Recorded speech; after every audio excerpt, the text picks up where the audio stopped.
Well, he's no longer wearing that particular uniform. He's now dressed like us, like we are. Brigadier General S.K.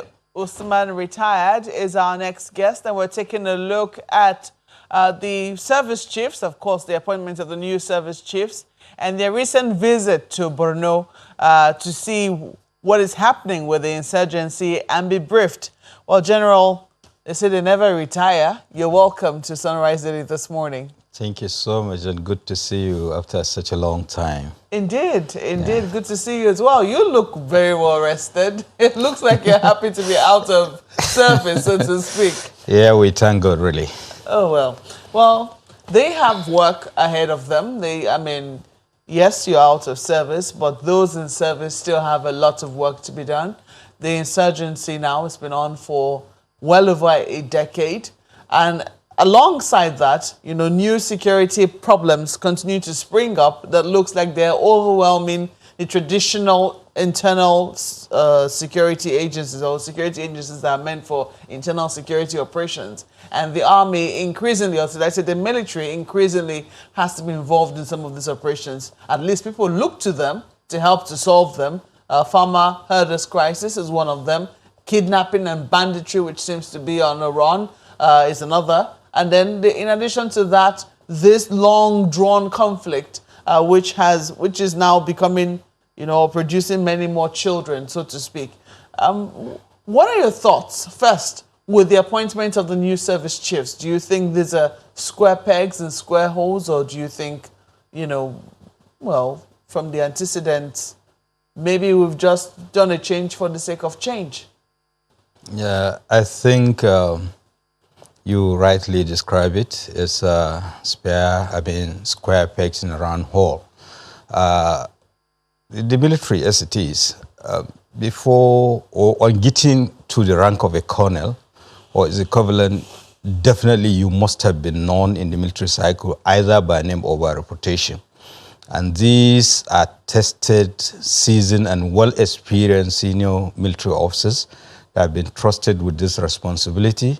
And first and foremost, I would like to congratulate them for being found worthy of this onerous responsibility at this critical point of our national history, and also congratulate their predecessors for meritorious service to the fatherland.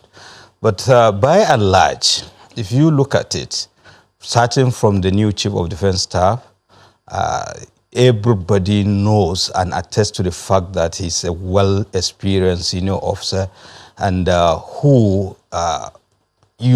way you see him in the morning, that is how you will see him afternoon and evening, who has consistently been hardworking and dedicated. And that is why he has been trusted with so many responsibilities. He was at one point the theater commander, Operation Lafia Dole, force commander of Multinational Joint Task Force, and of course Chief of Training and Operations of, at the Defense Headquarters. And look at the Chief of Army Staff. He has also been the theater commander. He has been a general officer commanding. And of course, when you go back, commanding officer, brigade commander, and up to the point when he was deputy commander of the Training and Doctrine Command. And by the way, Training and Doctrine Command is the first, in the hierarchy of, the army establishment. So both of them coming from that, area, definitely they are worth their mettle. And it is the same story with the Nigerian Navy as well as the Nigerian Air Force. These are people that have paid their prices. And if you look at, even at the younger days, at the rank of majors, captains, they had been involved in Liberia, Sierra Leone, and of course, Bakassi, talk less of the Operation Lafia Dole that we are having now. So honestly, it's a wonderful, choice that we only wish them well, and hope they will discharge their duties creditably and, through consolidation of what has been achieved thus far. Indeed. Oh, well, you have spoken glowingly about who they are. However, do you think that for the fact that this gentleman, especially the Chief of Defense Staff, and the Chief of Army Staff have both at some point been at the helm of Operation Lafia Dole. Do you see any point where they could differ? And, you know, there's traditionally sometimes rivalry within the different arms of the military. Do you see a situation whereby they continue to work in silos rather than the defense, being the body to coordinate, so to speak, synergy amongst the three major arms of the armed forces? Yeah, definitely. What I want you to understand is that General Irabo is somebody that is a tested leader, a team player, and you can see it right from the appointment. Some people do not even understand. Over the weekend, these service chiefs, under the auspices of the new Chief of Defense Staff, have had series of meetings before moving to the theater. So you can understand the renewed vigor and the desire to succeed. And I'm sure he is going to provide the desired leadership in terms of harmonization of efforts and command, and giving, exemplary leadership that all will key into. And if you are even talking about that, right from the academy up to this point, like the Chief of Army Staff has been his deputy at the training and doctrine command in Mina. So automatically it's a seamless thing that they will fit in, and they know that command is a style, actually, in the sense that everybody has his own way of doing things, despite the fact that there are established norms of doing things. I believe they will bring in a renewed vigor, and they will definitely consolidate on what has been there on the ground. And that is why they have been to the theater, first and foremost, to get briefing, to have interface with the operational and tactical commanders, as well as other critical, stakeholders. I can see that they have been to the Shehu of Borno's palace, they have been to the state governor's palace, and I'm sure they are also interfacing with other critical stakeholders. But here, regardless of the fact that you have been in the system, does not mean that you should take things for granted. And that is why they are there. Definitely, things could have changed, over time since when they were in the helms of affairs at the theater command. And now they need to have first-hand information, which is routine, which is normal, because you have to boost troops' morale. You have to show them that, look, you are the one who is now in charge of affairs, and this is how you intend doing things. And basically, that is what they are doing. And I believe with this line of action, I believe we are going to see, good performance from them. However, all these performances are contingent on two variables. Mm-hmm. The level of support the government will give, and of course, the level of support the public will give. Because up to now, there is yet to be that acceptable galvanizing effort of the gamut of the Nigerian society to understand that these security challenges are not merely for the military alone or the security agencies. It's a collective responsibility. And everybody has a role to play. Take, for instance, if we look at the issue of Boko Haram terrorists, I don't think they import their basic needs. Somebody supplies it. So how do we mitigate that? And that is where the average Nigerian come into play, especially those in the northeast, particularly Borno and Yobe State. And we have seen in Yobe State, the level of cooperation has tremendously improved to the extent that there is lesser Boko Haram activity in that, except pockets somewhere around Bunyadi or somewhere at Talla Ajigi. Beyond that, and you see, one thing you should understand, even the Boko Haram terrorist group leader, Abubakar Shekau, comes from Yobe State. Shekau is a village. But you can understand the people disown him.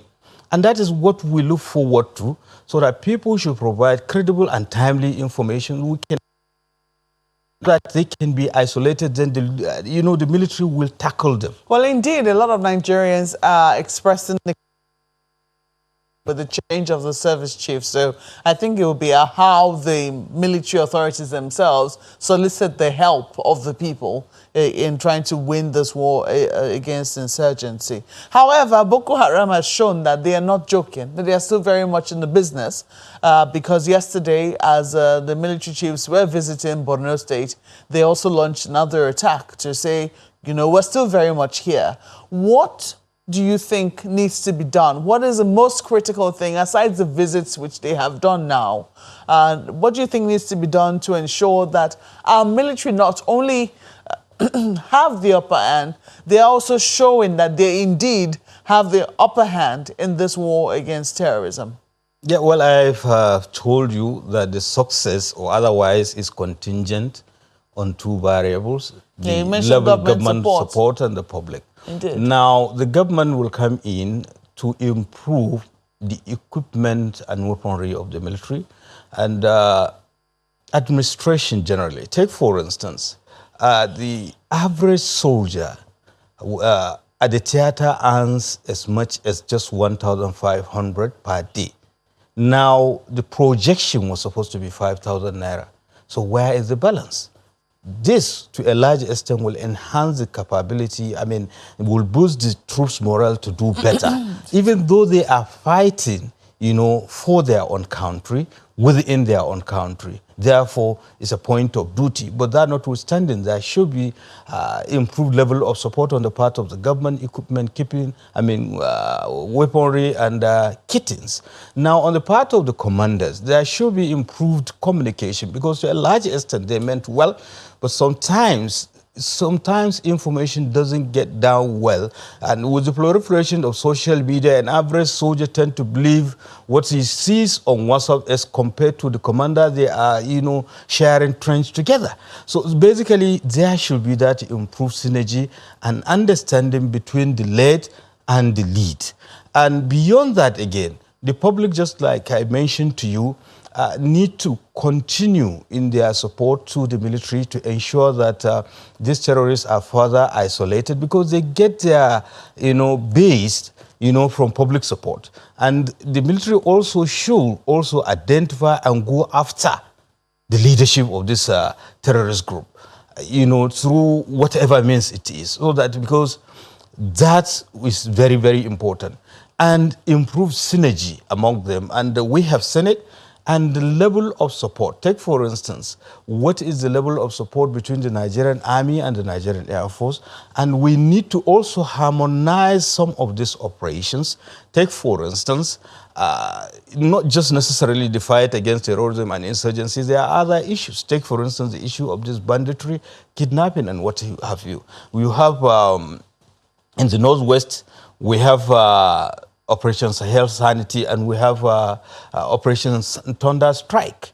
And in the Middle Belt, we have, the Operation Safe Haven and Operation Welland. There is need to harmonize so that we have economy of effort and all the rest of the things, which are just principles of war that, will enhance, proficiency and effectiveness. Then, apart from that also, the military has done marvelously well, especially in the fight against terrorism and insurgency. Just, they are occupying Sambisa and the infamous Timbuktu Triangle, which is just, is more or less like the war is at the brink of an end. So for whatever reason, they should consolidate on that to ensure that they hold ground and move further. That in the next quarter, for instance, we should see them moving to clear the remnants of these terrorists within Lake Chad region. I think it was the governor of Borno State who gave his own suggestion for winning the war on terrorism, and he talked about stronger relationships with our neighbors. How big a factor do you think that is in, in really strangling the hold that the terrorists have on the Northeast and seem to be spreading to parts of the Northwest? It is very important, and as you can see, way back 2015, the president embarked on diplomatic shuttle and, heavy investment in the multinational joint task force and, neighboring countries, namely Chad, Niger Republic, Cameroon, and even Benin Republic. And it is very critical in the sense that whenever you're doing things like that, the Boko Haram terrorism started in Nigeria and eventually it spilled over to Niger, Cameroon, and Chad mostly. And when they had this nonchalant attitude, they had bases there. But when there was improved cooperation and understanding, they had no basis anymore. They just have to move to the islands, the Tumbus within the Lake Chad region. Therefore, it is very important to have that level of cooperation. But thankfully, Nigeria seems is at the helms of it, because the force commander is also a Nigerian. This is somebody that has, been in the army, and one of the sectors within the multinational joint task force is also Nigerian. And I have seen at certain level of command where, there is a, joint operations, especially, I think, Sector 1 of Operation Lafia Dole. But I think it is also important that the government comes into play to improve diplomacy, diplomatic effort to ensure that wherever Nigeria is doing, the terrorists should not spill over elsewhere to find sanctuary. And that goes for the internal security challenges that we are having.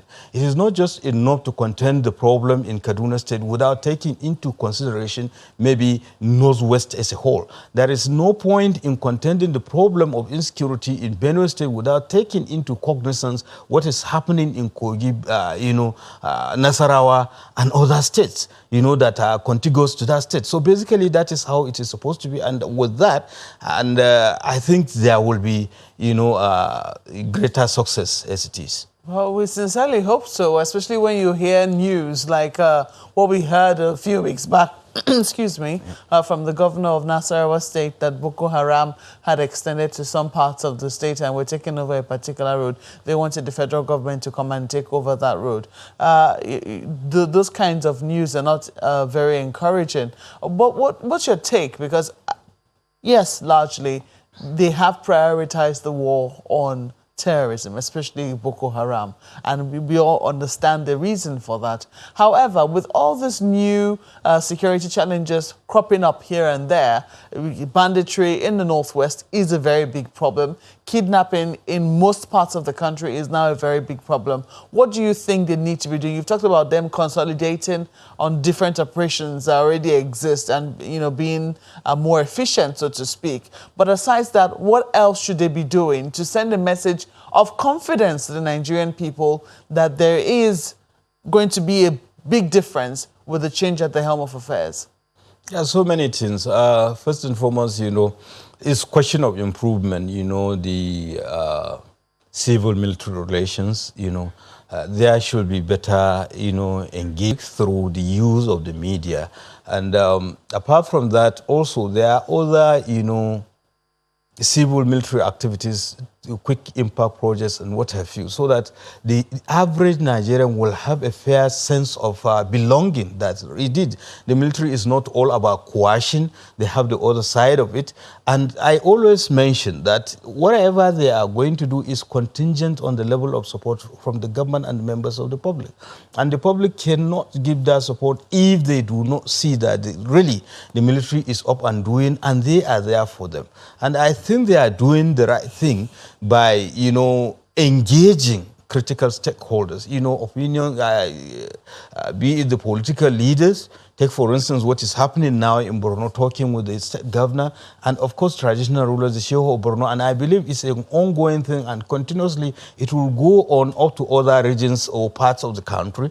And beyond that, I know that they will bring in their wealth of experience. Take, for instance, General Irabo has been media apparently, we all know that. And of course, General Atahiru had at one point been the director of Army Public Relations. So they understand the essence of communication to the public and including communicating to these soldiers to ensure, again, that they monitor, they evaluate things that, ensure that they go down to the ladder. It is not that as if things are not being done, they are being done, but they should, get down to the level that an average soldier will have the benefit and will understand. And beyond that, again, we have to, they have to think of improving the welfare of troops, to ensure that wherever that is entitled, they are entitled to is given us at Whendu, even though this to a large extent is also contingent on the level of, the support the government gives. You know, there are so many competing things, and things are hard now, but they should ensure that, the military is given topmost priority, especially those at the theater and other operational areas, so that they will concentrate more.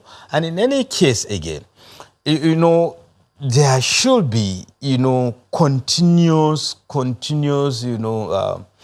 interface between the various commanders, so that the soldiers will have a sense of belonging, and they should understand the fact that they are fighting for the sake of humanity. They are fighting to preserve the territorial integrity of this country, that if at all they fail, their families elsewhere, anywhere in the country, might not also be safe. Well, so basically, if an average Boko Haram terrorist who cannot even afford a pair of slippers, because I've seen in several instances where you have a Boko Haram terrorist, one leg of the slippers is yellow, the other one is blue. If he can be so dogged, he can be so determined, on a useless cause, so to speak, because, if he could be so, courageous enough, I see no reason why the average soldier should not double that effort also. Well, it's a fine place to leave it. You should know. You've been in the service. We have to thank you so much for sharing your thoughts with us this morning. Retired Brigadier General Sani Usman is former Army officer and former Director, Army Public Relations. And he's been speaking to us here in our Abuja studios.